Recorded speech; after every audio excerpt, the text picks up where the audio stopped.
Hey guys, welcome to this installment of the Behind the Scenes, where I go in depth into the making of my dream project, The Blue Shield, coming very, very soon.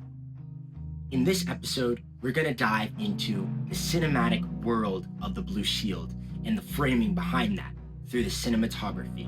But to do that, I need to first introduce you to an amazing cinematographer that I got the chance to meet during my study abroad time in Prague, where I studied 35mm filmmaking through New York University. But I'll let her introduce herself. 2, 1. Hello, my name is Vanessa Darko. I'm a cinematographer, born and raised in Houston, Texas.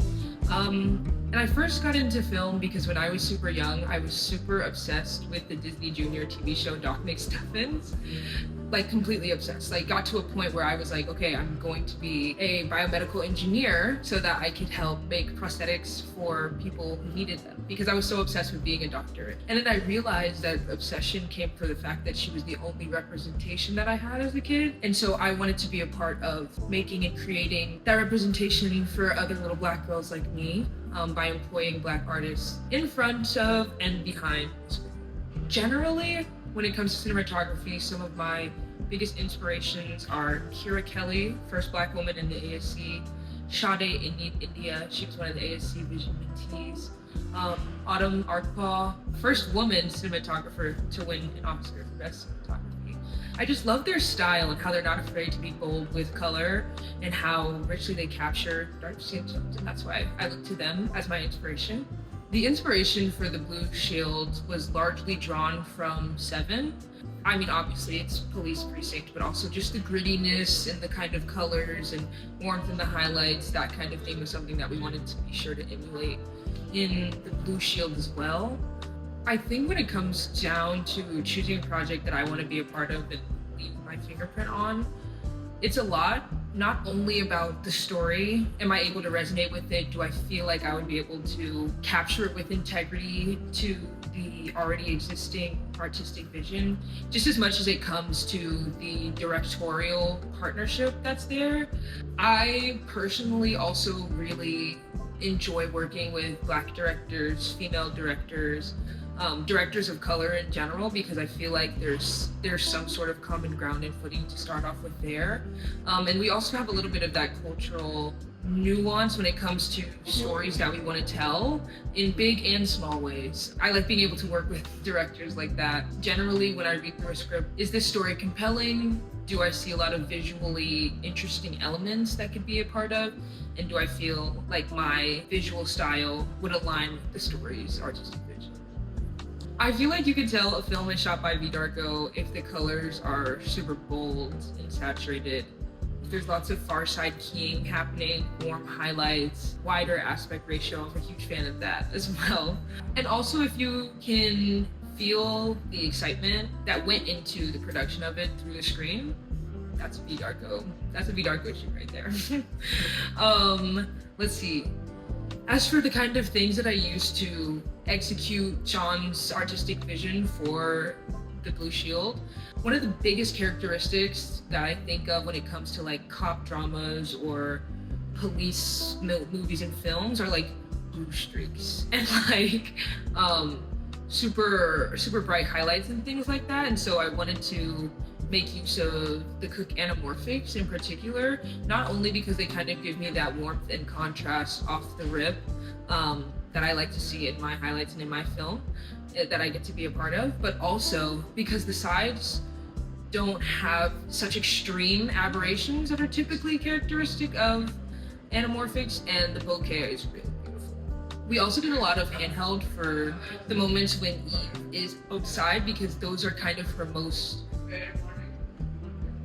I would say that's sort of her like signs of reckoning, when she kind of gets to speak with Izzy first and foremost, who knows her more than anybody else that we see in the story. And so it's kind of like her an externalization of the internal friction that she's experiencing by working in the precinct. We also did some dollying here and there just to show off the beautiful production design.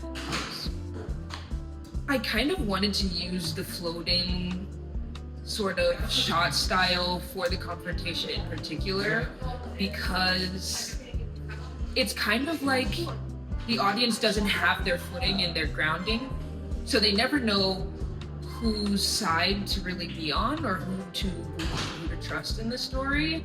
And also it keeps them on edge, like who's winning, who's losing, you know, that kind of like going back and forth between both Captain Sanders and Eve. But also it gives you a little bit more liberty in the edit to kind of decide at what point you want to be here with Sanders, at what point do you want to be here with Eve. Okay, I think the floating, like sort of shooting style during a tense scene is also a characteristic that I would attribute to Criminal Minds, which was also kind of a big comp for me, at least whenever it came to shooting this film.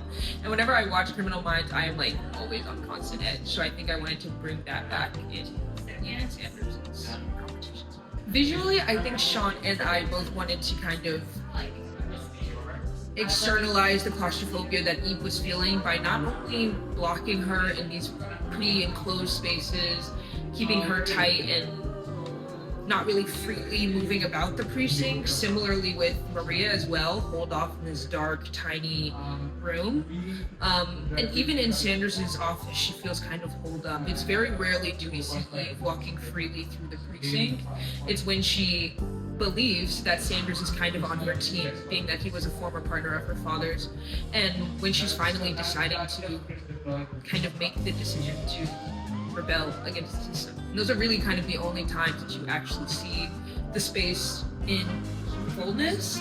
And so any other time was kind of crafted by Sean kind of getting her in these enclosed spaces and overemphasizing that by staying pretty tight on her.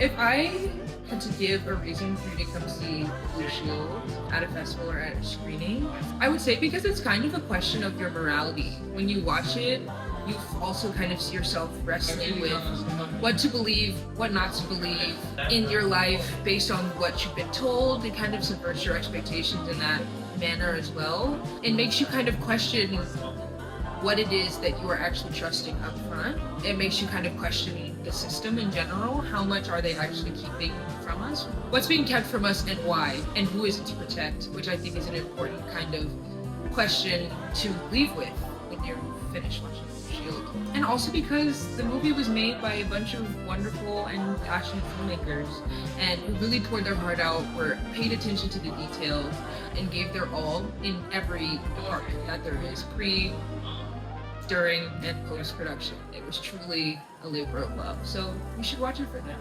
if nothing else. Yeah.